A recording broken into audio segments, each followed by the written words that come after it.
Hola, buenas tardes. Buenas tardes a todos y bienvenidos de nuevo a la serie de actividades complementarias que mantenemos los miércoles. Sabéis que son actividades abiertas que organizamos en colaboración del programa de Interuniversitario de la Experiencia, del que sois alumnos y otras personas que pueden venir y que se organiza junto con el Ayuntamiento de Salamanca. Por eso es una actividad abierta a toda la ciudad. Retomamos, les digo, esta serie de conferencias después del parón de la semana pasada, que fue festivo. Seguro que echabais de menos estas actividades.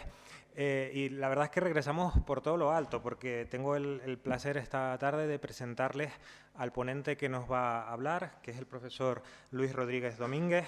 Él es licenciado en Administración y Dirección de Empresas por la Universidad de Salamanca, en la que también es doctor y profesor titular. Además, desempeña actualmente el cargo de subdirector general de la Fundación de la Universidad de Salamanca. Dentro de su currículum, de su trayectoria, me gustaría destacar que tiene diversas publicaciones en revistas científicas de alto impacto para su área. También ha participado en infinidad de congresos y ha sido investigador visitante. Seguro que esta es una pequeña parte, porque me acaba de decir que está justo regresando de Panamá para otras funciones, pero como investigador ha estado en Reino Unido, en Londres, en Sao Paulo, en Brasil, y en Guarda, en Portugal, que justo acabáis de visitar esa ciudad vosotros. Sus líneas de investigación tienen que ver con la revelación de información corporativa y ética empresarial, y sobre eso precisamente es de lo que nos va a hablar esta tarde, en un tema creo que bastante actual, independientemente de que tengamos contacto o no con empresarios o que nosotros mismos tengamos familia cercana que sea empresaria, autónoma. El título de esta conferencia sobre desafíos actuales del sistema de información empresarial creo que a todos nos coge de cerca, porque, ya os digo, bien por contacto o bien porque directamente somos habitualmente consumidores, clientes o usuarios de empresas y de pequeñas y medianas empresas. Hay temas que tienen mucho que ver también con nuestra propia responsabilidad. Esta conferencia tratará, por tanto, de temas relacionados con la globalización, la responsabilidad social y la ética. Bueno, sin más que agradecerle su presencia aquí y su colaboración en el programa, lo que estamos muy contentos, le paso la palabra y habrá turno luego de preguntas. Muy bien, pues nada, muchísimas gracias. Muchísimas gracias en primer lugar a la organización del programa de la Universidad de la Experiencia. Para mí es de estas charlas, de estas conferencias que doy con una especial satisfacción, con un especial gusto, porque estoy acostumbrado a entornos científicos, aburridos, pesados. Muchas veces pues, son conferencias excesivamente académicas. Entonces, el poder compartir buena parte de lo que investigamos pues, con público en general, con público que, bueno, pues, como todos, pues, tenemos un conocimiento de la empresa, de la situación actual, de la globalización, de la economía, pues yo creo que puede ser especialmente interesante, y os agradezco especialmente, les agradezco bueno, la asistencia una tarde de miércoles de mayo, que siempre es una tentación el disfrutar del buen tiempo, aunque bueno, pues hoy precisamente el viento casi nos hace salir en plan Mary Poppins. Entonces, bueno, pues quizá aquí al cubierto estemos casi mejor acogidos. Bien, ¿de qué les voy a hablar en la charla de hoy? Yo creo que todos tenemos así una especie de estereotipo del contable, como el que tenemos aquí en la presentación, el matrimonio que está hablando y él y ella todo el día pensando en números, en cifras, en cuentas, en cálculos matemáticos, en porcentajes. ¿No te das cuenta de cuánto daño hace esto a nuestra relación? Y dices, sí, un 63%. Bien, pues precisamente la labor del contable se ha sofisticado mucho en los últimos años, y precisamente de ello venía a hablar hoy, de cómo el sistema de información de la empresa, que tradicionalmente ha sido el sistema contable, actualmente presenta una serie de desafíos como consecuencia de la globalización y como consecuencia de un entorno crecientemente competitivo. A eso vamos a centrarnos. Ante todo, un detalle importante. ¿Cuál es nuestro punto de partida? El sistema de información empresarial habitualmente es la contabilidad, es el sistema de información de la empresa a partir del cual construimos la información corporativa, la información interna que nos permite gestionar la empresa, y también la información que publicamos al exterior, que nos sirve como una tarjeta de visita. La información a partir de la cual pues, arreglamos cuentas con socios, con propietarios, con arrendadores, liquidamos nuestros impuestos, acudimos a los bancos a solicitar financiación, etc. Y todo este sistema de información se acaba resumiendo al final de año en una serie de documentos que llamamos cuentas anuales o estados financieros. Documentos en los que recogemos el patrimonio de la empresa, lo que tiene y lo que debe. Eso se recoge en un documento contable denominado balance. Y después, cómo ha evolucionado, cómo ha generado riqueza a la empresa a partir de su actividad. Y eso es lo que se recoge en la cuenta de resultados. Estos documentos, en el caso de sociedades, se tienen que depositar en el registro mercantil. Y eso tiene una característica fundamental. ¿Por qué? Porque eso implica que estos documentos tienen la categoría de información pública. Cualquier usuario puede ir al registro mercantil y solicitar las cuentas anuales de una sociedad. Y a partir de ahí conocer su rentabilidad, conocer su solvencia, conocer si tiene problemas de liquidez, etc. Y además, en el caso de sociedades de gran tamaño, es decir, de aquellas que facturan más de 8 millones de euros, pues tienen que pasar además un proceso de verificación externa por parte de un auditor independiente, lo cual le añade un mayor grado de credibilidad a esa documentación contable que se presenta. Bien, sin embargo, este sistema de información actualmente se enfrenta a varios desafíos, a los cuales quería hacer referencia hoy y especialmente centrarme en 3 de ellos. En primer lugar, la divergencia que tenemos de normas contables a nivel internacional. Como les decía, en todos los países, en casi todos los países desarrollados, pues se elabora un balance y una cuenta de resultados, pero no se elaboran de acuerdo con los mismos criterios, no se elaboran de acuerdo con las mismas bases de valoración. En todos los países no valoramos igual los inmuebles. En unas cuentas, esos inmuebles aparecerán recogidos por lo que costaron, por el precio de adquisición. Y en otros países, en otras cuentas, esos inmuebles aparecerán recogidos por su valor de mercado, por el precio que podríamos obtener ahora mismo como consecuencia de la venta. Entonces, esa divergencia nos trae problemas a los contables y especialmente a las multinacionales y a las sociedades de inversión. Después profundizaré en esta problemática. Claro, esto cuando las economías eran locales, el que haya divergencia de criterios de valoración, pues no suponía ningún problema. Pero ahora mismo que tenemos una economía altamente globalizada, el tener criterios de valoración divergentes supone un gran problema para los contables. Bien, ese es el primer desafío al que haré referencia. Segundo desafío. Ahora mismo la sociedad es mucho más exigente con las empresas que hace años. Ahora mismo a las empresas no solo les demandamos que generen beneficios, sino que además hay grupos de interés que requieren a las empresas que tengan actividades que prevengan daños sobre el medio ambiente, que tengan actividades de patrocinio sobre el entorno local en el que operan. Es decir, lo que hemos venido denominando en los últimos años la responsabilidad social de la empresa. Es decir, que más allá de la generación de beneficios y del cumplimiento de la ley, las empresas sean conscientes de que tienen una influencia sobre el entorno social en el que operan y sobre el medio ambiente. Y a partir de ahí se les solicita información sobre cómo están gestionando estas dos facetas, la faceta más social y la faceta medioambiental. Y por último, el tema del desafío ético. Ahora mismo hemos asistido en los últimos años a numerosos problemas de información financiera no ética. Yo creo que todos tenemos, por ejemplo, en mente la salida a bolsa de Bankia. La salida a bolsa pues, se basó en información sesgada y probablemente no, abiertamente errónea. Por lo tanto, es una problemática ética que también supone un desafío para los directivos y para el sistema contable actual, porque al final todo acaba repercutiendo en la información que manejan las empresas. Bien, en primer lugar, vamos a tratar el tema de la divergencia de normas a nivel internacional. Probablemente, si ahora mismo tuviéramos que definir el entorno global con una palabra, el entorno económico, mejor dicho, con una palabra, pues utilizaríamos la palabra de globalización. Actualmente el comercio está en manos de empresas multinacionales y los mercados financieros están activos a nivel mundial. Nosotros abrimos la Bolsa de Madrid viendo cómo ha cerrado Tokio y cerramos la Bolsa de Madrid viendo cómo ha abierto Nueva York. Ahora mismo, entonces, tenemos un entorno mucho más interconectado y con una competencia a nivel mundial impresionante. Una competencia que nos permite, por ejemplo, a nosotros vender productos en países lejanos del sudeste asiático, por ejemplo, pero también al revés.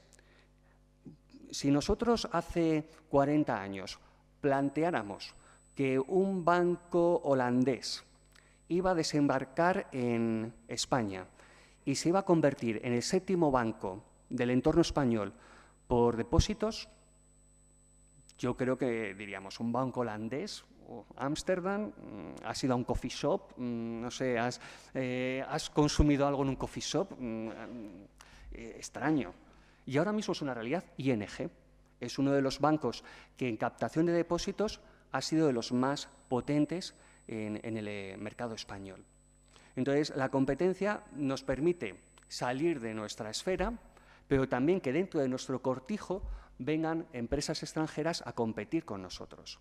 Y eso nos obliga, pues, a tener un proceso de mejora continua en este entorno globalizado. En el tema de globalización tengo una anécdota muy buena. El sobrino de uno de mis mejores amigos, compañero de promoción, pues es de estos manifestantes antiglobalización. ¿Que hay que ir a Davos? Pues vamos a Davos. Bueno, a Davos dice que últimamente no va porque hace mucho frío, cuando es el foro, porque se además en enero, en la Suiza profunda, y entonces es complicado llegar hasta allí. Y su tío, que fue compañero mío de estudios, es un alto directivo de Citigroup. Entonces me comenta, claro, mi sobrino va a las manifestaciones antiglobalización pagando con una tarjeta de crédito. Ventaja de la globalización. ¿Y cómo compra los billetes? A través de Internet. Ventaja de la globalización. Por lo tanto, es un movimiento con sus caras y sus sombras, pero es un movimiento que nos ha supuesto, pues, un gran avance y una gran interconexión a nivel internacional. Pero esa interconexión que hemos tenido en el entorno local, en el entorno económico, no se ha visto igual en el tema de la información contable. La información contable ahora mismo tiene que evolucionar desde una óptica nacional a un contexto internacional. Y es llamativo porque prácticamente en todos los países se utiliza la misma técnica para llevar contabilidad, lo que llamamos el sistema de doble entrada, de partida doble, un sistema que se desarrolló en Italia en el siglo XV, es un sistema que tiene casi 600 años, y a partir del comercio internacional de aquel momento, pues pasó de Italia a los distintos países, pasó a Inglaterra, pasó a España, pasó a Portugal, y a partir de ahí se internacionalizó. Sin embargo, el contexto de la contabilidad es muy diferente entre los países. Les voy a poner un ejemplo. Una multinacional española cotiza en Madrid, en Frankfurt y en Nueva York. Esta multinacional en Madrid presenta beneficios. En Frankfurt, siguiendo las normas contables de Alemania, presenta beneficios, pero una cifra inferior a la que se presenta en Madrid. Y en Wall Street, en el mercado de Nueva York, presenta pérdidas. De acuerdo con las normas contables de los Estados Unidos, esa empresa tiene pérdidas. Y diremos, bueno, pero si se han contabilizado los mismos hechos contables, es decir, ha comprado mobiliario, ha comprado maquinaria, ha pagado a sus empleados, ¿cómo es posible que al final las mismas operaciones acaben dando de 3 cifras de resultados completamente diferentes? Fíjense, tenemos aquí esta botella. La botella es la misma, pero la perspectiva que tengo yo, la perspectiva que tienen ustedes, la perspectiva que tiene mi colega, no es la misma. Ese es el gran desafío que tenemos ahora mismo, que tenemos que unificar estas 3 perspectivas. Entonces, esto tiene especial impacto en las multinacionales. Y las multinacionales y las sociedades de inversión. Vamos a poner un ejemplo. Vamos a suponer que nosotros somos una sociedad de inversión y queremos invertir una cantidad de dinero. Vamos a suponer que cada uno de nosotros ponemos 3.000 euros, creamos un fondo de inversión que va a invertir en empresas del sector automovilístico. Bueno, pues vamos a ello. ¿Qué escogeríamos? Pues yo creo que la primera que podríamos escoger sería Volkswagen, alemana, una empresa alemana. Siguiente, Toyota, Japón.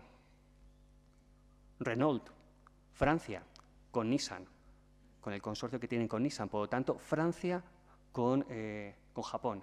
BMW, Baviera, Alemania. Hyundai, Corea.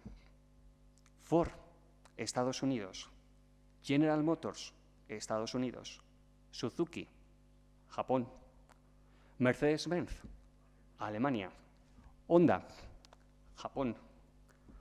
Fiat Chrysler, ahora mismo está centrada en los Países Bajos, en Holanda. Peugeot, francesa. Volvo, Suecia. Les acabo de nombrar empresas de en torno a 9-10 países, con 9-10 tipologías diferentes de normas contables, con 10 formas diferentes de llevar la contabilidad, de contabilizar las operaciones. ¿Ustedes se imaginan el quebradero de cabeza que esto supone para un contable, para un analista de cuentas? El tener que analizar cuentas anuales hechas con 10 criterios diferentes. Esto es una auténtica locura para una sociedad de inversión. Entonces, para esto existe ahora mismo una presión para que las empresas a nivel internacional sigan unas normas contables que sean comunes, que nos permitan comparar directamente la información de una empresa japonesa con una empresa de los Estados Unidos, o una empresa de los Estados Unidos con una empresa alemana, o una empresa alemana con una empresa española. Entonces, este es uno de los primeros desafíos que tenemos. Pero, ¿por qué tenemos esta divergencia de normas? ¿Cuál es el punto de partida? Tenemos, aparte de lo que serían factores culturales, tenemos una serie de factores económicos que constituyen las fuerzas divergentes, que hacen que la contabilidad sea diferente entre los distintos países. Y después tenemos una serie de fuerzas convergentes, una serie de organismos, de instituciones internacionales que están especialmente volcadas en intentar buscar una convergencia de normas a nivel internacional. ¿Qué fuerzas divergentes tenemos? Pues cómo se financian las empresas, cuáles van a ser los principales usuarios, los principales demandantes de la información contable, en conjunto cuáles son los objetivos del sistema contable y una serie de aspectos de regulación general, quién elabora las normas, la influencia de la fiscalidad en la contabilidad, etc. La primera de esas fuerzas divergentes, ¿cómo se financian las empresas? Bueno, pues aparte de los beneficios autogenerados, de lo que sería la autofinanciación de la empresa a partir de los resultados que va obteniendo, las empresas pueden financiarse o bien utilizando fondos propios aportados por los propietarios, por los socios, o bien endeudándose. Entonces, pidiendo préstamos, líneas de crédito a entidades financieras, a bancos en general. Bien, hay un patrón bastante marcado en lo que respecta a la preferencia por una u otra tipología de financiación. Me explico. En países como el Reino Unido o en Estados Unidos es mucho más habitual financiar empresas con acciones, con fondos propios, a través de sociedades de capital riesgo, a través de mercados de valores, etc. En cambio, en países de la Europa continental, como el nuestro, como Francia, como en Alemania, pues tenemos una mayor dependencia de la deuda. Acudimos a las entidades financieras con mucha mayor frecuencia.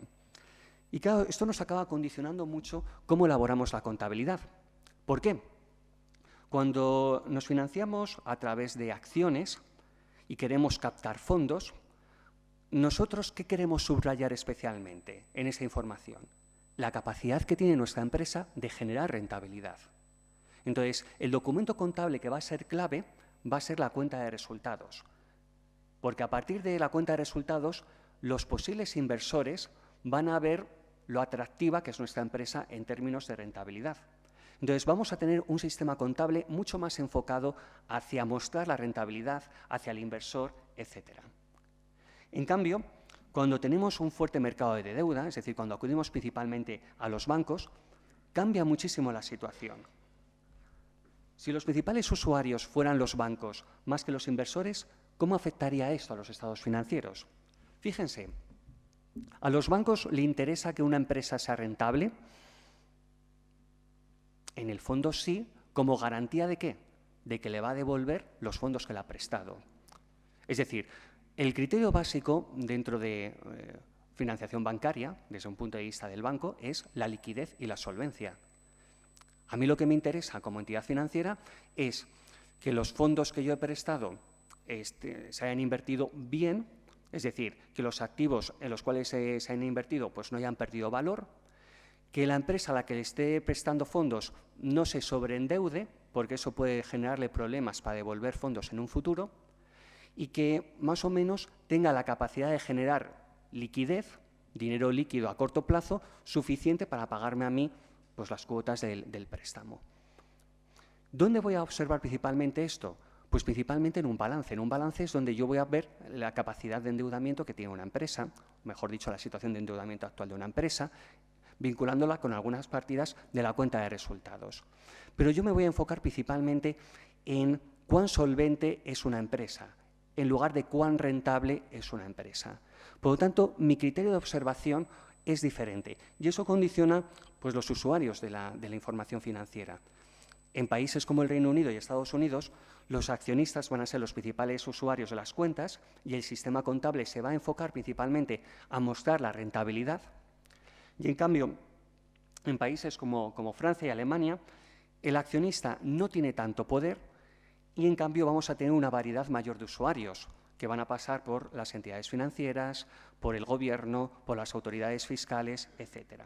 Y el sistema contable es mucho más conservador en el sentido de que lo que quiere ver es la capacidad que tiene esa empresa de devolver los préstamos y de pagar impuestos. Es decir, es un sistema contable mucho más centrado en la liquidez y en la solvencia.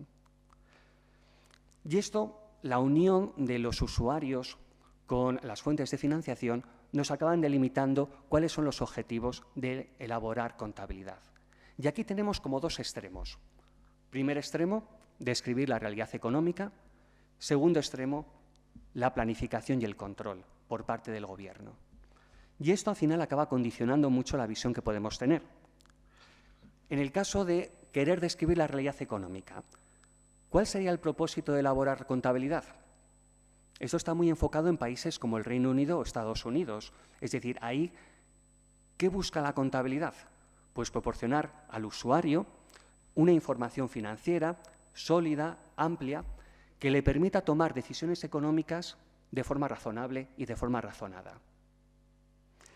En cambio, en países en los cuales el objetivo se centra en la planificación y el control, ¿cuál es el objetivo de la contabilidad? Pues básicamente cumplir con nuestras obligaciones legales, especialmente las de carácter tributario, las de carácter fiscal. Y aquí podemos caer en una especie de trampa, en el sentido de que si la información que yo elaboro se va a destinar a presentarla para efectos fiscales, ¿cuál será mi incentivo? ¿Presentar la mejor información posible o presentar la información que me permita minimizar el pago de impuestos? Entonces, al final, acabamos condicionando, acabamos forzando la contabilidad para tú dime lo que quieras, pero yo minimiza mi factura con Hacienda. Entonces, al final, acabamos pues llevando la contabilidad, forzándola hacia minimizar el pago de impuestos. Entonces, ahí acabamos teniendo un problema, un dilema ético, que después haré referencia al mismo. Bien, y después lo último que les quería comentar es, en cuanto a la divergencia de normas y las fuerzas divergentes, es el sistema legal que tenemos detrás.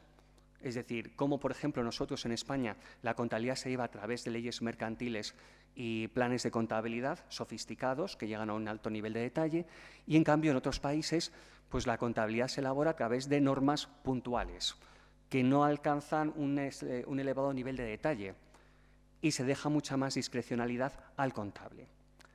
Pero hay un aspecto que es bastante curioso, la interrelación entre las normas fiscales y las normas contables. Y aquí tenemos dos tipologías de países diferentes. En países como España, la contabilidad acaba siguiendo principalmente criterios fiscales. En cambio, en otro tipo de países, los criterios fiscales y los criterios contables son completamente separados, completamente diferentes. En el Reino Unido, por ejemplo, en una empresa inglesa, la empresa inglesa presenta dos tipos de beneficios: el beneficio contable y el beneficio fiscal. El beneficio de cara a los accionistas y el beneficio de cara a la Inland Revenue, que es la oficina tributaria del Reino Unido. Y los dos son perfectamente legales. Esto pasa en España y ya nos echaríamos las manos a la cabeza diciendo esto es una cocina pues casi como el CIS. Entonces, bueno, pues allí lo ven de una forma totalmente normal, totalmente razonable. Bien, y frente a esta divergencia de normas, a estas fuerzas divergentes, tenemos organismos que se vuelcan especialmente en que haya una convergencia de las normas contables. Principalmente al que nos afecta de forma más cercana es la Unión Europea. La Unión Europea, desde los años 50, con la Comunidad Económica, el Euratom, etcétera, está preocupada por la armonización de las políticas económicas y sociales de los países miembros. Y dentro de la armonización económica, pues está el lenguaje de los negocios. La contabilidad es el lenguaje de los negocios. Por lo tanto, lo que busca la Unión Europea es que todos hablemos el mismo lenguaje en el ámbito de los negocios. La divergencia, especialmente en la Unión Europea, impide que haya un verdadero comercio internacional, de forma claro, de forma pues, dinámico. Por lo tanto, cuanto más converja la normativa internacional, mayor facilidad se hará para el comercio y para las inversiones internacionales. Y aquí tenemos un hito, el año 2005. En el año 2005, la Unión Europea alcanzó un acuerdo para que los grupos de empresas que cotizan en algún mercado de la Unión Europea elaboren las cuentas de acuerdo con los mismos criterios. Con los criterios que establece un organismo que tiene la sede en Londres, que se llama el International Accounting Standards Board. Entonces, desde el 2005, las corporaciones europeas que cotizan en bolsa siguen la misma normativa contable. Y esto ha sido uno de los grandes avances que hemos tenido en el manejo de información financiera a nivel internacional. Este es el primer desafío y más o menos lo hemos ido solventando, aunque existe mucho trabajo que hacer en un futuro. Segundo desafío. Como les decía, ahora mismo somos muchísimo más exigentes con las empresas. Ya no solo les exigimos que generen beneficios, sino les exigimos que cuiden el medio ambiente, que sean especialmente proactivas en el entorno local en el que operan, que tengan actividades de patrocinio, que tengan lo que llamamos una responsabilidad social. Y al respecto le decimos, infórmanos sobre ello. Entonces, tradicionalmente, un contable venía utilizando de forma habitual pues, términos como activos, amortizaciones, gastos de investigación y desarrollo, la cifra de facturación, gastos de personal, deudas con entidades de crédito, provisiones, gastos financieros, clientes deudoso cobro, etc.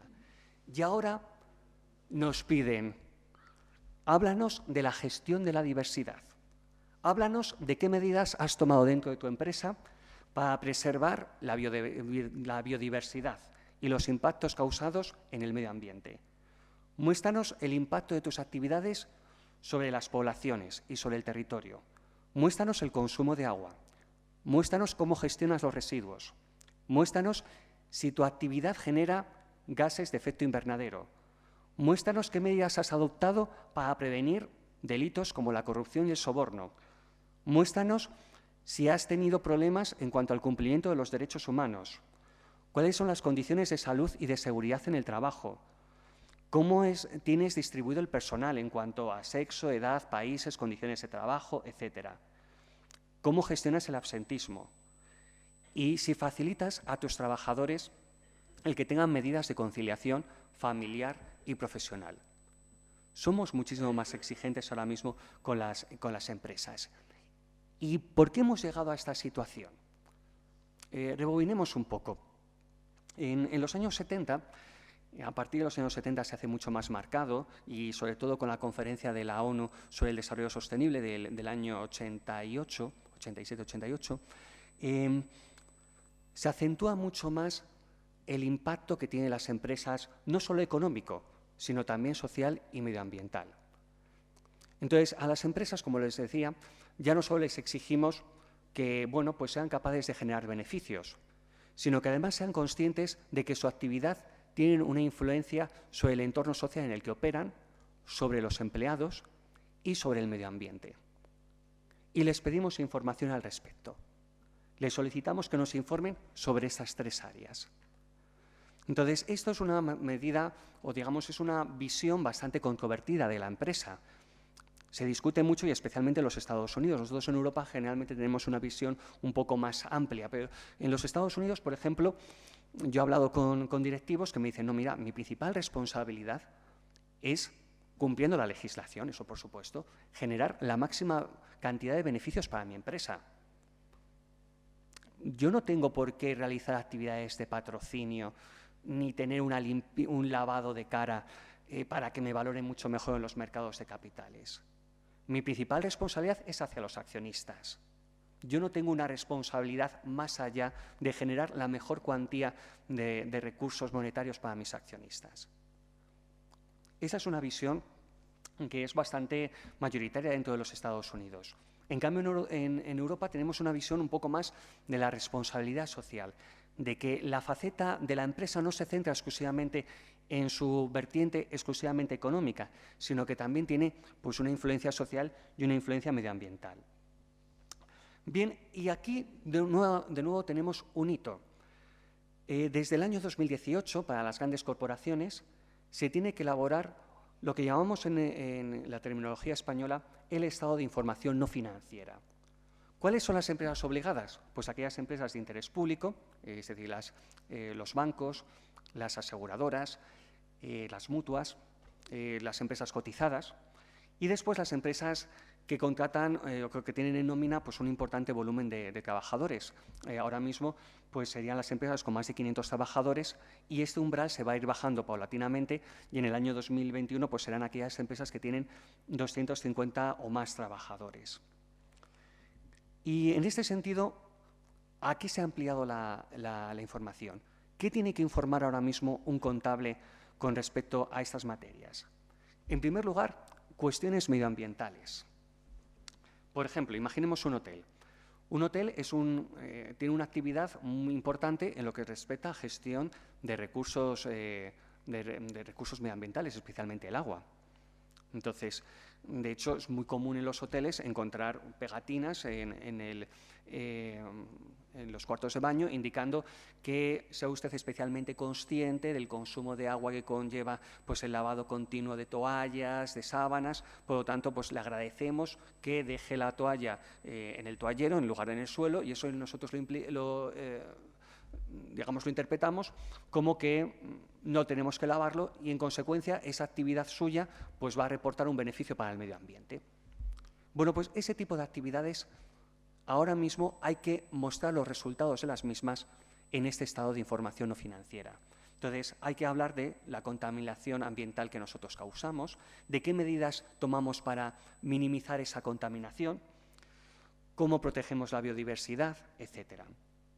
Otro conjunto de información que tenemos que revelar son cuestiones sociales y relativas al personal. Por ejemplo, ¿qué medidas tomamos dentro de nuestra empresa para facilitar la conciliación de la vida familiar y de la vida profesional? ¿Qué medidas tomamos dentro de nuestra empresa para que no haya una discriminación por razón de género, etcétera? Y, sobre todo, ¿qué medidas tomamos para que el entorno de trabajo sea saludable y sea seguro? Entonces, estos términos que hace pues, 10, 15 años quedaban internamente dentro de la empresa, ahora mismo el sistema de información empresarial tiene que publicarlos al exterior. Y esto conlleva una cantidad de indicadores de carácter técnico más allá de los que estamos acostumbrados a utilizar como contables, y en ese sentido supone un desafío. Fíjense además qué otro tipo de información tenemos que reportar. Tenemos que hablar de cómo gestionamos nosotros el respeto de los derechos humanos, aquí principalmente derechos de carácter sindical, que nosotros no tengamos trabajadores infantiles, ni que no tengamos trabajadores forzados, que cumplamos la normativa que nos establece la Organización Internacional del Trabajo. Y, sobre todo, ¿qué medidas tomamos para evitar la corrupción y el soborno? Y esto en el entorno español es muy importante, en el entorno europeo en general, pero en el entorno español que nos afecta más de cerca, es especialmente relevante. ¿Por qué? El Código Penal ha tenido dos reformas recientes, en el año 2010 y en el año 2015, en materia económica muy relevantes. Y una de las reformas ha sido declarar que la persona jurídica tiene responsabilidad penal. Claro, esto muchas veces chirría, porque nosotros, como personas físicas, tenemos una responsabilidad penal. Si como consecuencia de nuestro comportamiento, como consecuencia de la intención, etcétera, pues causamos un daño punible. Pero claro, ¿una empresa tiene una intención per se? A mí me cuesta pensar que sí. Yo esto lo debato mucho con compañeros míos de la Facultad de Derecho. Y ahí tenemos pues, posiciones divergentes. Algunos sí que me dan la razón, pero en este caso creo que soy un verso solitario. Y yo no veo que una empresa tenga intención por sí misma. La intención de una empresa es la intención de sus administradores, de sus directivos. Una empresa no decide hacer un fraude fiscal. Quien decide hacer el fraude fiscal son los administradores o los directivos. Pero el planteamiento que hay ahora mismo en el Código Penal es que si una empresa comete un fraude fiscal, sí que tiene una responsabilidad penal ella misma. Y como consecuencia de ello, claro, a una empresa no se le puede meter en prisión. El equivalente a meter en prisión pues, sería el disolver la empresa. Entonces, ahora mismo pues, estamos manejando este tipo de problemáticas. Claro, ¿cómo puede evitar una empresa evitar que se le condene por responsabilidad penal?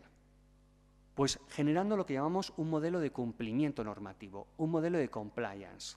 ¿Y esto qué es? Esto es un sistema de información que nosotros generamos por el cual comunicamos al exterior que intentamos, en lo posible, minimizar las posibilidades de que se produzcan delitos en la organización.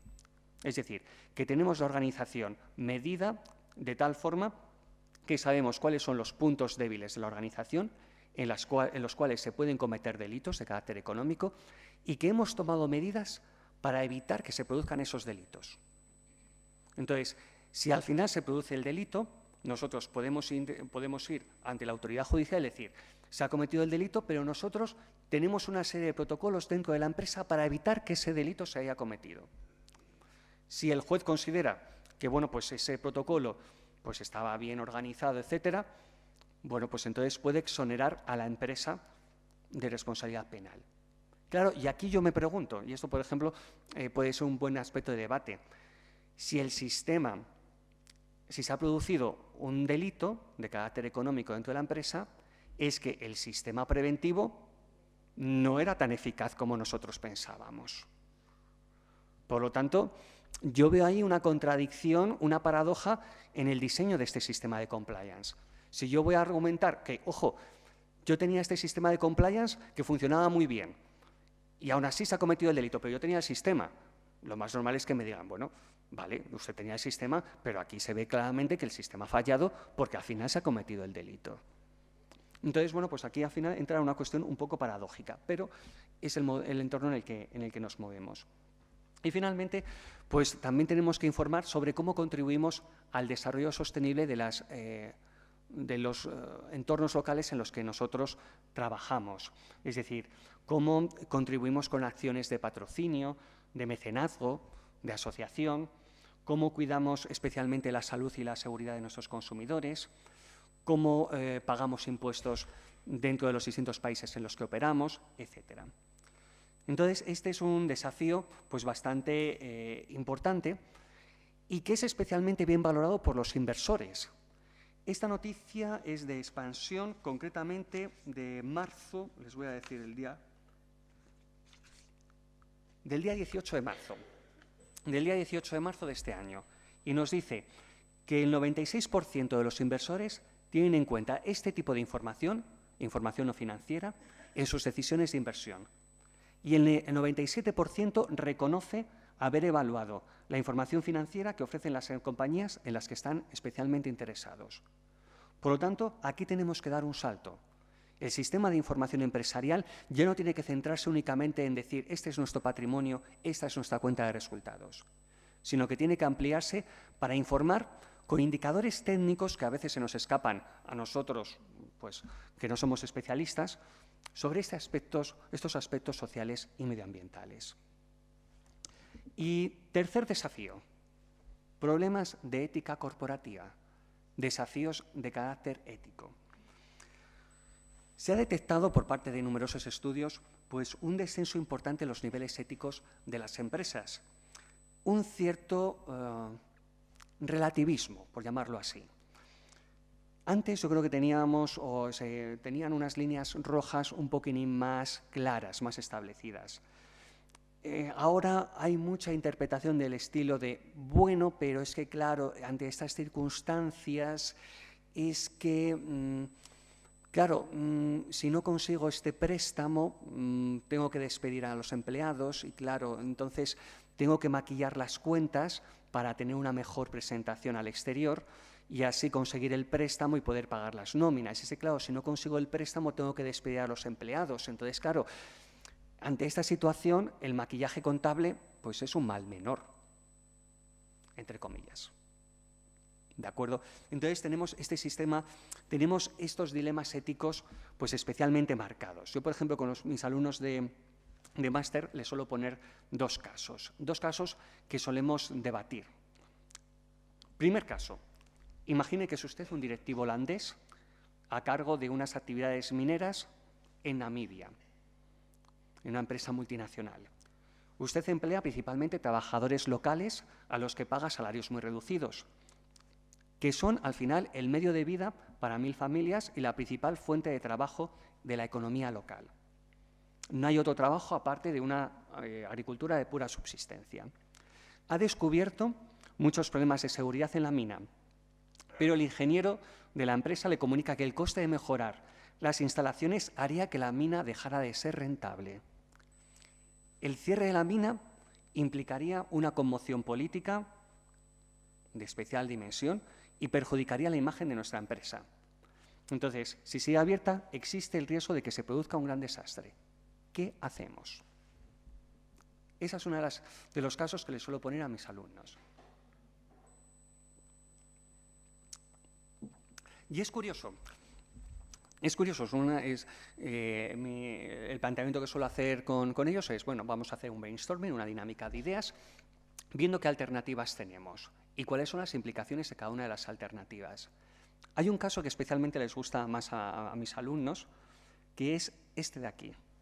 Es usted el recién nombrado directivo a cargo de la nueva oficina de ventas en Nueva York, inaugurada tras un exhaustivo estudio de mercado de su empresa británica. Lo de exhaustivo me río yo, van a ver ustedes ahora por qué. Tras unos pocos meses descubre que no puede vender ninguno de los productos de la empresa. Vaya por Dios.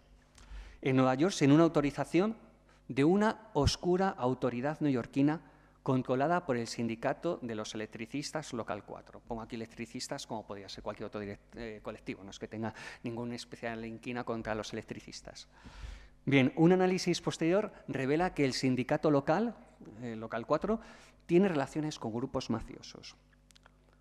Poco después recibe una visita de los representantes de Local 4 que le hacen una oferta. Si la empresa paga una comisión de asesoría anual de $12.000, con cláusulas de incremento en función del crecimiento de las ventas, recibirá la autorización en 6 meses. La alternativa consiste en intentar conseguir la autorización por su cuenta, que según fuentes bien informadas es bastante improbable.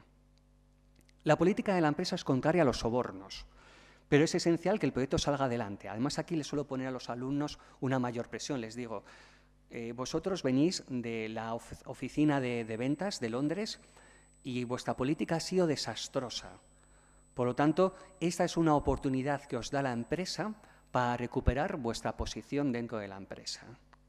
Entonces, que funcione bien la oficina de Nueva York. Y para que funcione bien la oficina de Nueva York, esta es vuestra situación. Entonces, dadas las ganancias potenciales, $12.000 es una pequeña cuantía y probablemente se aprobaría si se presentase adecuadamente. Es decir, el sindicato nos daría una factura. Yo en esto me acuerdo de la película de Múnich, de la de Steven Spielberg, cuando le dice el contable del Mossad al jefe del equipo: tú haz lo que quieras, pero tráeme factura. Entonces, claro, el otro decía como que es tan fácil conseguir que un contrabandista de armas te diga páguese al portador 50 euros en condición de balas para una 9 milímetros para Bellum. Un poco extraño. Entonces, bueno, pues este es un caso que yo les planteo. Aquí he obtenido respuestas de todo tipo. Voy a compartirles alguna de ellas. Por ejemplo, una alumna me dijo que era una vergüenza que planteara este caso.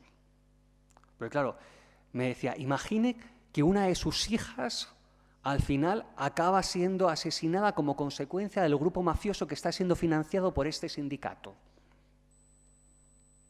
Es una visión. Otra directiva me dijo,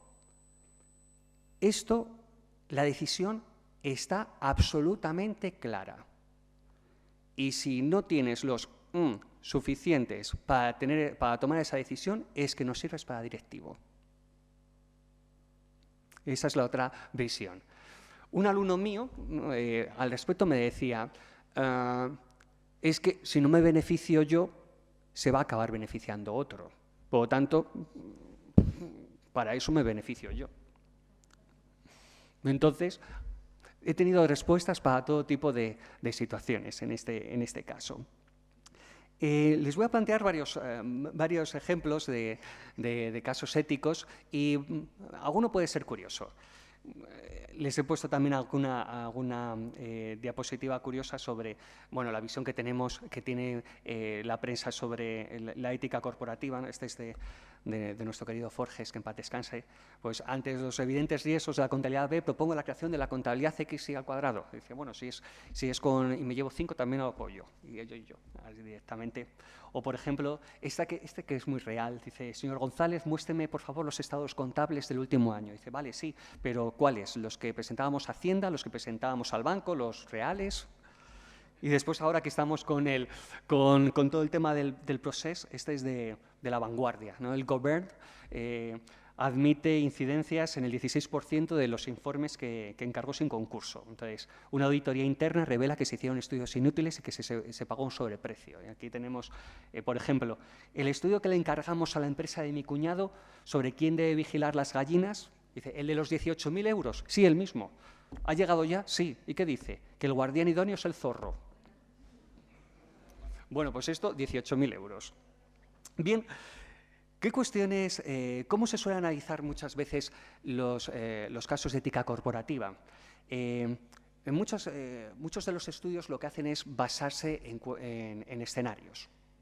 Entonces, se le plantea al directivo o al estudiante de máster distintos escenarios y se les dice que puntúen su percepción ética. Fíjense que pedimos percepción ética. Realmente hay 3 escalones o 3 escalas. Primero está la percepción, tú percibes que hay un problema ético o no. Después está la intención, es decir, ante ese problema, pues vale, yo percibo que es ético, no ético, pero mi intención me lleva hacia un sitio u otro. Y por último, la conducta. Generalmente se suele medir en un primer momento la percepción. Y entonces se le dice, este es el caso, puntúa de 1 a 5, donde 1 es que fuertemente desapruebas y 5 fuertemente lo apruebas. Entonces, el 3 vendría a ser el ni fu ni fa, ¿de acuerdo? El cumplimiento, ¿no? El cumplimiento. Bueno, pues vamos a ver distintos casos que se plantean. En un reciente congreso, varios directivos de empresas que venden planes de reducción de peso argumentaban que las percepciones de los individuos estaban exageradas. Sin embargo, las compañías seguían haciendo lo mismo para que la gente comprara sus productos. ¿Aprueba o desaprueba esta política? Bueno, ustedes mentalmente pueden pensar, vale, de 1 a 5, ¿qué puedo poner? Entonces, teniendo en cuenta que 1 fuertemente desaprueba, 5 fuertemente aprueba. Oye, poner 5 fuertemente aprueba es un poco fuerte. Bueno, pues les voy a contar los resultados. En el sudeste asiático, entre directivos del sudeste asiático y directivos de Estados Unidos. La media de los directivos de Estados Unidos era 2,61. La media de los directivos de Filipinas y sudeste asiático, perdón, 2,2. 19. Entonces, fíjense que está entre 2 y 3, entre el desaprueba, pero bueno, desaprueba, sin especial oposición, y el no veo problema ético. Y ese no veo problema ético, es decir, esas puntuaciones en torno a 2,5, 3,5, suelen ser las más numerosas en los casos de ética corporativa que estamos publicando a nivel internacional recientemente. Por ejemplo, el caso 2. Dos ejecutivos salen a cenar. El ejecutivo junior carga la cena a la cuenta de gastos de un cliente y el senior dice lo aprueba. ¿Vale? A usted se le presenta este escenario, ¿lo aprueba o lo desaprueba? Pues fíjense que en Estados Unidos la media es 3. Es decir, ni fu ni fa, ni lo apruebo ni lo desapruebo. A efectos prácticos, me es indiferente, no le veo un problema ético. Entonces, nos llevamos aquí bastantes sorpresas. Tercer caso. Un supervisor de compras de una multinacional importante ha establecido que pedirá una comisión a cualquier proveedor que intente hacer negocios con su compañía. Estamos hablando entonces aquí de una especie de soborno-extorsión. ¿Aprueba o desaprueba esta política? Pues curiosamente lo que nos encontramos es que 2,54, 2,56. Es decir, una ligera desaprobación, pero sin ser especialmente críticos. Y cuando tenemos medias, eso significa que alguien habrá puesto un 3 o incluso alguien habrá puesto un 4. Es decir, bueno, es que yo si fuera el supervisor de compras, pues probablemente a lo mejor haría esto. Entonces, por eso habrá puesto a lo mejor un 4. Caso 4. Aquí ya es al revés. El jefe de ventas de una empresa está intentando vender materiales a una gran compañía constructora. Los productos son los mismos que cualquier otra empresa de la competencia. Y este directivo sabe que para vender a la empresa constructora tendrá que pagar una cantidad al supervisor de compras para que la compañía pueda ser proveedora. ¿Aprueba o desaprueba esta política? Aquí estamos hablando del soborno. ¿Qué hacemos en este caso? ¿Aprueba? Pues es lo que pensaban los directivos de los Estados Unidos. 3,27. 3,07. Entonces, si este es el sistema, pues no nos queda otro remedio que intervenir en él. Pero claro, en el fondo estamos cometiendo una irregularidad desde un punto de vista ético. Caso 5. Este sí que es muy curioso. A final de año, el director financiero de una empresa se dirige al contable para que emita ya las facturas a clientes que ya han realizado pedidos para el próximo año, pero que todavía no se les ha entregado, de tal forma que los ingresos se puedan incorporar ya a los resultados de este año y así cumplir las expectativas de los analistas, por una parte, y por otra parte, do, re, mi, fa, mi bolsillo se va. Comprar el bonus, cobrar el bonus. Entonces, ¿desaprueba o aprueba esta política? A mí, francamente, de todos estos casos que tenemos, a mí casi me parece un puro maquillaje contable. Es decir, en vez de facturar en enero, pues facturo en diciembre e incremento la cifra de facturación del año. Casi, me parece, de todos los escenarios no éticos, el menos malo. Pues curiosamente, en Estados Unidos se puntuó con un 2. Se desaprobaba. O sea, te genera indiferencia ética, la extorsión, la manipulación de la imagen de los productos, etcétera, pero en cambio, un mero artilugio contable para incrementar tu retribución, pues lo ves como probablemente no ético. Paradójico, es lo que tienen los dilemas éticos. Y después, curioso, que a mí esto sí que me parece de todos los casos, posiblemente de los más fuertes. El presidente de una empresa informática le dice a su gerente de I+D que cree una red de espías en los departamentos de I+D de las empresas competidoras. ¿Aprueba o desaprueba esta política?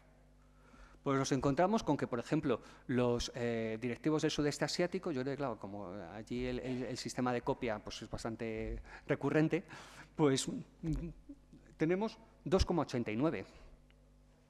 Es decir, bueno, ni fu ni fa. Es decir, no lo apruebo, pero si soy consciente de que en mi empresa se lleva a cabo, pues no lo desaprobaría tampoco. Entonces, es curioso. ¿Por qué se producen fraudes en las empresas? O digamos, ¿cuál es ¿cuáles son las circunstancias para que el sistema de fraude pues, sea especialmente eficaz? Pues fíjense, en el fondo hablamos de un triángulo que implica motivación, oportunidad y racionalización. Para que se produzca un fraude, un delito, pues generalmente requerimos esas tres cosas. Motivación, es decir, que haya un interés en engañar. Que haya una oportunidad, es decir, que se pueda producir el engaño con un riesgo bajo de que se acabe descubriendo. Y después una cierta racionalización. Es decir, en el fondo sabemos que estamos haciendo algo mal. Entonces, tenemos que intentar, no sé si decir, o autoengañarnos, o justificarnos, etc. Es decir, bueno, todos lo hacen, bueno, es que no voy a ser yo el tonto, bueno, es que dentro de lo que cabe es el mal menor, frente a tener que despedir pues, a empleados, pues oye, si gracias a falsificar los balances puedo conseguir un préstamo, pues es un balón de oxígeno que me permite seguir la empresa y me permiten pues, seguir contratando a mis trabajadores y pagándoles. Por lo tanto, frente a un despido, pues no deja de ser un mal menor, por decirlo así. Entonces, bueno, pues en cierta manera hay que justificar el engaño y hacer que los defraudadores en ese sentido pues, se sientan menos culpables, por decirlo así. ¿Cuáles son las principales motivaciones? Pues principalmente el intentar mostrar una buena imagen de buena solvencia, de buena rentabilidad, pues para obtener una mejor financiación pues por parte de los bancos, por parte de los mercados de capitales, etc. También una de las motivaciones más fuertes para cometer fraudes en los documentos contables suele ser el sistema de retribución. Si el sistema de retribución en la empresa es muy agresivo, en el sentido de que depende muy mucho de la cifra de facturación, de la cifra de resultados que se acaba alcanzando, pues claro, en cierta manera ya estás, si el sistema de control interno de la empresa no es muy bueno, ya estás condicionando a que se intente elevar al máximo los resultados de la empresa para poder cobrar los bonus de rendimiento por parte de los directivos. Y después también, cuando sobre todo somos empresas que cotizan, entonces tenemos que cumplir las expectativas de los analistas. Entonces aquí tenemos una motivación muy fuerte para intentar dar la mejor imagen posible de nuestra empresa a través de los estados financieros, a través de la información corporativa. Bien, ¿cuándo surgen mayores oportunidades? Pues generalmente cuando el sistema de control interno de la empresa es débil o está muy concentrado en una única persona. Claro, en el caso de los fraudes contables, si hay una única persona que lleva la contabilidad, que además es el jefe de la empresa, etcétera, pues ¿quién controla ahí? Entonces, el propio defraudador es el que elabora la contabilidad y el que controla el proceso. Por lo tanto, ahí evidentemente las oportunidades son máximas para poder llevar a cabo pues, fraudes. Entonces, cuando en ese sentido pues no existe una adecuada segregación de funciones o cuando no existe una supervisión adecuada o, por ejemplo, cuando hablamos de empresas multinacionales que tienen muchas filiales y con un sistema de control no especialmente eficaz. Entonces, esas empresas muy descentralizadas pues también tienen muchas oportunidades para cometer este tipo de fraudes. Y después a mí la parte que más curiosa me resulta, que es con la que más suelo tratar con mis alumnos, la etapa de racionalización. Y cómo nos autoengañamos, ¿no? Cómo nos autojustificamos. Entonces, sabemos que estamos cometiendo un engaño, pero tenemos que intentar justificarlo. Entonces, ahí es cuando vienen pues, racionalizaciones del tipo, bueno, es que todos lo hacen, es que yo no voy a ser el tonto, es que, bueno, pues lo que comentaba antes, ante una situación de cierre de la empresa, pues meterme en una situación concursal puede hacer que yo pierda las riendas del negocio. Por lo tanto, voy a intentar falsificar las cuentas para ver si así puedo conseguir una financiación bancaria del estilo, etcétera, para salir del paso. Entonces, todo esto supone pues, una serie de dilemas éticos y le añade mucho estrés al sistema de información corporativo, porque al final todos estos fraudes acaban pasando en un momento u otro por la información corporativa. Bien, recapitulando, ya para cerrar todo el tema, todos los desafíos que hemos estado comentando. En primer lugar, la globalización pues, hace que las empresas que operan a nivel internacional pues, tengan que utilizar normas contables muy diferentes, divergentes. Entonces, para estas empresas, tener unas normas comunes les puede suponer un importante ahorro de esfuerzo, de tiempo, de dinero. Y en este sentido, pues, hay importantes esfuerzos a nivel internacional para que haya una convergencia de normas, para que la contabilidad, la información financiera, se elabore siguiendo los mismos parámetros, los mismos patrones a nivel internacional. Y en ese sentido es especialmente valioso el sistema de la Unión Europea, que ha conseguido que, por lo menos, las empresas que cotizan en bolsa pues, sigan unas normas comunes a nivel europeo. En segundo lugar, esta exigencia por parte de la sociedad, esta demanda de que las empresas, además de cumplir la legislación y de generar beneficios, sean conscientes de que tienen una influencia sobre el entorno social en el que operan y sobre la preservación del medio ambiente. Y en ese sentido, pues cada vez se les pide más información para ver hasta qué punto están cumpliendo con estos objetivos. Y esta ampliación de información pues está suponiendo también un desafío para el contable, porque habitualmente está acostumbrado a utilizar términos financieros y ahora tiene que utilizar indicadores técnicos como el consumo del agua, la emisión de gases de efecto invernadero, etcétera. Y por último, la globalización y un entorno pues, crecientemente competitivo hace que las empresas se tengan que enfrentar pues, a dilemas éticos especialmente relevantes. Y esto genera pues, una situación de estrés sobre el sistema, una situación de estrés ante la cual pues, los directivos, ante todo, deben tener una visión de conjunto y deben recordar pues, cuál es la misión, cuál es la visión y cuáles son los valores de la empresa en la que trabajan. Y básicamente estos eran los tres desafíos que quería comentarles y que espero que les haya resultado pues, de interés. Y ahora a continuación pues, creo que podríamos tener una especie de coloquio para profundizar en algunos de los aspectos pues, que les haya resultado más interesantes o que quieran profundizar más. Ustedes mandan. Sí. Bueno, muchísimas gracias al profesor Luis Rodríguez por la charla, por la intervención.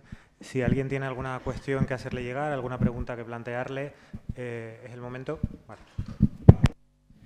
Hola, buenas tardes. Yo, en primer lugar, te iba a preguntar dos cosas, y una de ellas sería que había que definir qué es la ética. Porque yo las preguntas que has hecho creo que están muy claras de responder si uno es empresario o es uno del señor de la calle. Eso es lo primero, está clarísimo. No es lo mismo la ética para unos que la ética para otros. Y la ética dentro de la empresa también hay como la contabilidad, dos distintas. La ética que va a la opinión pública, que es una, y luego la otra ética que va al régimen interior de la empresa, que es totalmente otra y la vemos constantemente en las empresas. Esa es una parte, pero la otra que te quería preguntar es sobre los efectos estos tan grandes de la globalización que nos han llevado a que estas grandes empresas multinacionales, el otro día he estado leyendo que las 5 empresas multinacionales más grandes que hay en el mundo superan el PIB español, el francés y el alemán juntos. Llamémoslo Microsoft, Apple, Amazon y otras, eran 8 empresas. ¿Cómo es posible que estas grandes empresas, con su ética, hagan que, por ejemplo, en España está pagando Microsoft cantidades que no llegan al 2% de su beneficio, cuando cualquier otra empresa está pagando entre el 25 o el 30%? Incluso los bancos, estamos viendo que están pagando cantidades mínimas, haciendo una ingeniería de su trabajo. Al final es ética. O sea, el pequeño tiene que pagar su 20, 25 o 30% del impuesto de beneficios porque no tiene medios para conseguir cómo hacer para no pagar el 2%, y no también lo haría, por supuesto. Pero ¿cómo es posible que esas grandes empresas al final se han buscado su sistema para pagar cantidades irrisorias? Pues mire, le voy a comentar. Yo soy hijo de pequeño comerciante. Por lo tanto, soy perfectamente consciente de la situación, del estrés que supone el decir, tengo 4 empleados, tengo que pagar las cuotas a la seguridad social, tengo que pagar el trimestre del IVA, tengo que pagar. Yo, los recuerdos que tengo desde mi más tierna infancia, con cierta cordura, es a mi padre mentando a la madre del ministro de Hacienda correspondiente. Es decir, empezando por Boyer, continuando con Solchaga, Solbes, todos. Además, creo que no se ha escapado ninguno. Entonces, ahí soy perfectamente consciente de que la normativa tanto autonómica como nacional, casi el objetivo es cargarse el pequeño comercio.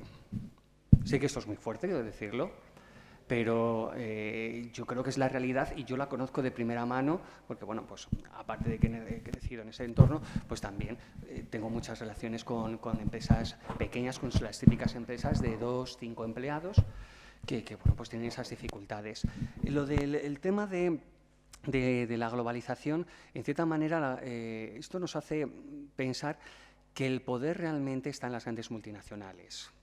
Entonces, como bien comenta, hay multinacionales cuya cifra de facturación, ya no hablamos de beneficios, sino simplemente la cifra de facturación, alcanza el PIB de países, pues incluso Microsoft, el PIB de un país como los Países Bajos, pues lo supera. Ya estamos hablando de una economía industrializada potente. Entonces, claro, este tipo de organizaciones tienen muchísima presión ejercen una presión muy fuerte sobre los gobiernos. Y eso es lo que nos está llevando a la situación actual. Ahora mismo, por ejemplo, en Salamanca es triste pues, pasear por la calle Toro y ver que la mayor parte de los comercios que vemos pues, acaban siendo franquicias de grandes cadenas multinacionales. Claro, esto se ha juntado por dos aspectos. Por una parte, la presión de las multinacionales, y por otra parte también hay una jubilación de una generación empresaria, de una generación emprendedora, cuyos hijos, lo he visto por ejemplo con el caso de mi padre, pues ya hemos estudiado en las universidades, ya en muchos casos nos hemos ido de Salamanca y entonces hemos dejado muy vacío ese espacio. Entonces cuando llega ya la jubilación del emprendedor, pues al final ese negocio no continúa y al final pues acaba vendiendo el local para alguna de las empresas pues, más fuertes de tipo multinacional. Entonces, al final se acaban juntando muchas cosas. Se acaban juntando pues, esta jubilación con un sistema de incentivos muy fuertes para las multinacionales. Por ejemplo, Amazon, a mí me parece una vergüenza que al final toda su facturación europea esté centrada en Luxemburgo. Yo lo comprendo como empresario, yo lo comprendería, pero también como contribuyente de la hacienda pública española, pues me parece un agravante. Y después, el tema ético. ¿Qué es ética? ¡Qué gran pregunta! Eso al final que nos lleva a las presiones que todos tenemos, la presión de pagar unos impuestos, la presión de tener que pagar unas cuotas sociales, etcétera. Entonces, hay que tener cuidado porque muchas veces esas presiones son las que nos hacen difuminar la definición de qué es la ética. Pero sí, es realmente lo que nos acaba conllevando a esa presión.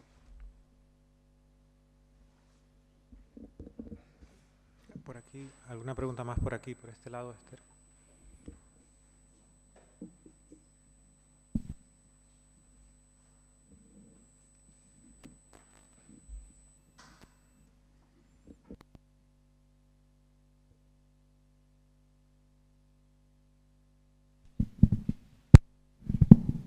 Hola, buenas tardes. Quería preguntarte, para que todo el sistema financiero se llevara por unas normas, habría que cambiar casi las leyes de todos los países, porque no en todos los países se usan las mismas leyes para penalizar algunas de las cuestiones que usan las mismas empresas, pues como puede ser lo que has hablado antes de copiar o de mirar lo que están haciendo en el I+D en unas empresas, como puede ser en China comparado con España. Entonces habría que cambiar todas las normas o todas las leyes penales, ¿no? Gracias. Sí, perfectamente. Por ejemplo, el tema de copiar. En ese tema tenemos un factor cultural muy potente. Es decir, igual que en determinados países, especialmente en el sudeste asiático, el sistema de copia no se ve como algo especialmente irregular, hay otros países en los cuales la protección de la propiedad intelectual es mucho más severa. Entonces, en ese caso tenemos un factor cultural muy potente que acaba condicionando pues cómo vemos esto como un problema ético. No, al final la ética acaba teniendo un punto cultural que es importante tener en cuenta. Con respecto a la armonización de normativa, pues en el caso bancario, por ejemplo, se está intentando, pues con todos los acuerdos de Basilea, el intentar unificar buena parte de los cómputos que consideramos como fondos propios, que consideramos como pasivos de determinado carácter, de determinado rango, etcétera. Al respecto, tenemos que ser conscientes de que el entorno en el que nos movemos es un entorno globalizado. Es decir, el Banco Santander no solo opera por ejemplo, por poner un ejemplo, en España. Yo ahora mismo vengo de Panamá y allí hay una filial del Banco Santander. El Banco Santander, por ejemplo, compró uno de los bancos hipotecarios más potentes del Reino Unido, Abbey. Entonces, son entidades multinacionales. Entonces, para el Banco Santander, por ejemplo, tiene que tener un departamento de consolidación bancaria muy potente como consecuencia de tener que lidiar con legislaciones tan diferentes. Entonces, para el banco sería muy beneficioso el que al final tuviéramos una única legislación común a nivel europeo que le permitiera leer directamente los balances que elabora por su filial en el Reino Unido y compararlos con su filial de España. Claro, ¿coste de ese proceso? Hay que armonizar legislación y hay que ir hacia una unión bancaria. Unión bancaria que ahora mismo no se ve nada clara. Es decir, igual que hemos conseguido una unión monetaria que ha costado bastante, porque además hemos tenido que sumar economías con distintas velocidades, es decir, hemos sumado en el mismo carro la economía alemana y la economía griega, cuando son dos condicionamientos económicos completamente dispares. Bueno, pues yo creo que hemos visto los peligros precisamente de esa unión monetaria, de cómo armonizar países tan diferentes pues, puede ser peligroso y puede lastrar el crecimiento común de todos. Entonces, ante esa situación, la unión bancaria se está viendo con bastante reticencia, especialmente por parte de las grandes locomotoras europeas, especialmente Alemania. Entonces, ahí es el coste que vamos a tener que asumir tarde o temprano si queremos tener una unión bancaria. Y ahora mismo no estamos por esa labor. Entonces, yo lo veo bastante, en ese sentido, pues bastante distante. Precisamente por eso, porque tenemos que hacer una convergencia muy fuerte de legislación. No sé si más o menos ha quedado claro ahí.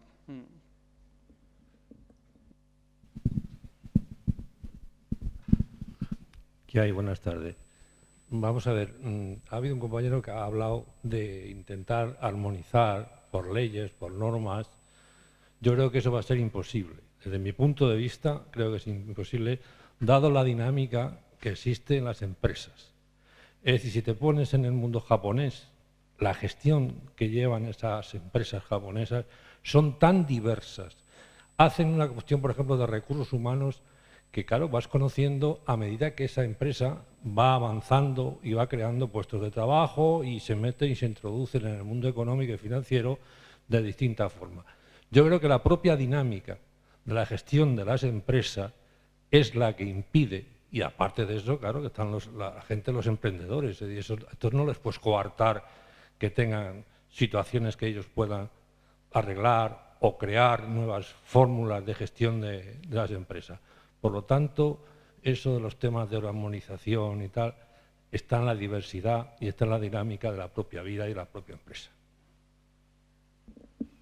No sé qué piensa usted respecto a la pregunta o lo que yo estoy ahora reflexionando un poco en voz alta. Sí, sin duda. El problema es que yo me pongo desde un punto de vista del analista financiero que tiene que buscar, por ejemplo, una sociedad de inversión y precisamente el que haya esa divergencia le supone un auténtico lastre para su trabajo. Entonces, por ello se está intentando buscar esa armonización, que es difícil, es complicadísima, De hecho, a nosotros nos ha costado mucho en Europa, que dentro de lo que cabe, el entorno cultural europeo pues es relativamente común. Es decir, todos venimos de un tronco basado en el cristianismo, con una importancia del derecho romano y del derecho alemán en materia mercantil. Y, en cierta manera, pues eso nos ha condicionado el desarrollo pues, de Europa. Y compartimos esos valores, esas raíces. Entonces, ¿cómo podemos buscar la armonía o la armonización? Pues con empresas japonesas. Evidentemente es muy compleja, porque además el sistema cultural japonés es completamente diferente. Aquí, por ejemplo, nuestros trabajadores, a mí me pasa, yo soy trabajador de la Universidad de Salamanca y yo sudo la camiseta por la Universidad de Salamanca, pero cualquier trabajador de cualquier empresa, pues en general dice, mi empresa, yo bastante con que trabajo para esa empresa y la empresa se aprovecha de mi trabajo y me explota y esa es mi visión. Entonces, yo con mi empresa tengo una relación amor-odio, por decirlo así. Esa es una visión muy compartida por parte de los trabajadores. En cambio, en Japón, uno pertenece a su empresa. Y uno siente la camiseta de su empresa, uno suda la camiseta de su empresa. Y es muy curioso cómo, por ejemplo, cuando la empresa en la que trabajas en Japón va mal, eso para ti es una vergüenza social. Es decir, ahora, claro, ahora hemos tenido una relativización de las costumbres. Es decir, antes, ahora cuando la empresa de un directivo quiebra, el directivo se pone a pedir disculpas en público, llora en público, etcétera. Eso, en el fondo, es una relativización, porque eso hace 50 años, ese directivo te lo encontrarías en el portal, rajado, haciéndose el harakiri, habiéndose suicidado, como consecuencia de la deshonra que supone el haber llevado a la empresa a la ruina. Entonces, ese factor cultural pues es muy difícil de armonizar. Y entonces son las dificultades que nos estamos encontrando. Y entonces es un proceso que va muy lento porque es muy difícil aunar esfuerzos con la misma visión, sin duda alguna.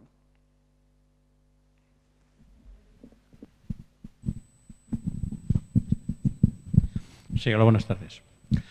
Vamos a ver, yo he estado toda mi vida laboral en una empresa como empleado. Entonces, me cuesta muchísimo pensar como directivo, ponerme en el lugar de cómo piensan los directivos y pienso como empleado, ¿no? Todos esos ejemplos que nos has puesto ahí de análisis, seguramente la respuesta que yo daría sería totalmente diferente a la que dieran los que están en el curso de máster, porque ellos tienen una visión diferente. Sí que hay una cosa que tengo muy clara.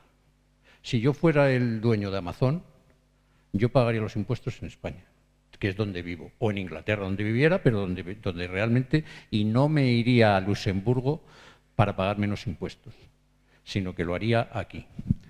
Y otra de las cosas que me gustaría comentarte, creo que hay una diferencia entre lo que es situaciones donde la ética puede poner en peligro empresas y otra muy diferente es que una empresa haga trampas para posicionarse en un lugar privilegiado del mercado y obtener un mayor beneficio. Me refiero a Volkswagen. Creo que eso es algo éticamente reprobable y en todos los sentidos es rechazable. No sé si estarás de acuerdo o qué puedes. Nada más. Sin duda, ¿no? Dentro de los escenarios más menos éticos, pues evidentemente es uno de los escenarios que yo considero más forzosamente agresivo. O sea, me parece que es uno de los escenarios más complejos. Con respecto al tema por ejemplo, de Amazon, del pago de impuestos en Luxemburgo, claro, yo comprendo que cuantitativamente la mejora fiscal que tú tienes por tener toda la actividad focalizada en un paraíso fiscal autorizado como es Luxemburgo, pues es importante. Pero creo que también es importante la reputación y la imagen que tú puedes tener ante tus consumidores. Entonces, en ese sentido, se está intentando potenciar, por ejemplo, dentro del Estado de Información Financiera, uno de los puntos es que tú incluyas el beneficio que generas en cada país y el impuesto que pagas en cada país. Porque uno de los principios razonables de justicia tributaria es que tú pagues impuestos donde generes actividad. Entonces, en ese sentido, pues lo lógico es que la actividad que tú desarrolles en España, pues pague su impuesto correspondiente en España. La actividad que tú desarrolles en Italia, y así sucesivamente. Lo único que, claro, nosotros ahora mismo tenemos una legislación fiscal que potencia precisamente las actividades de Amazon. Es decir, hay una competencia fiscal entre los distintos países de la Unión Europea que al final es una carrera de a ver quién oferta mejor trato. Esto lo hemos visto muy claramente cuando ha ocurrido el rescate de Irlanda. Cuando la Unión Europea intervino las finanzas públicas de la República de Irlanda, le dijo, usted tiene que reducir el déficit público. Y para reducir el déficit público usted tiene dos alternativas, o subir los impuestos o bajar los gastos sociales. ¿Qué hizo Irlanda?